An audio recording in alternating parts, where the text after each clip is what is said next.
ঠিক আছে চার ভাই। দোকানে আমি একটু কাজ করি। আচ্ছা এই চলো। ঠিক আছে চলো। আর তুমি এই জায়গায় দাঁড়ায় ওদের সাথে কি কথা বলতেছো? লোকজন দেখলে কি বলবো? মানিজত কিছু থাকবো? গুনগুন গুন গান গাহিয়া নীলব মোরা যায়। ভাই ভাই কি রে তরে না কইলাম বিকালে চার দোকানে দেখা করুম, তুই এখন পিছি পিছি আইতাছস। এখন নাস্তা খামু, নাস্তা খাইয়া তারপর কাজ করমু। যা বিকালে কথা কমু না। আরে ভাই একটা কথা হই না যান, আপনার কপাল ভালো যে আমি এই পথ দিয়ে যান ধরছিলাম, তাই স্যার আমি দীক্ষা লাইছি। আর আমি তো আগে থেকে জানি যে স্যারের বল লগে আপনার ইটিস ফিটিস চলে।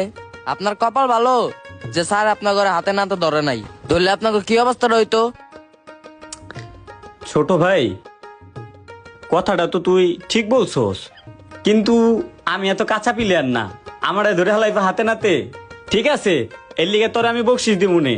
আর আরেকটা কথা শুন না রাখ, অল্প কয়দিন বাকি আছে, তারপর ওই যে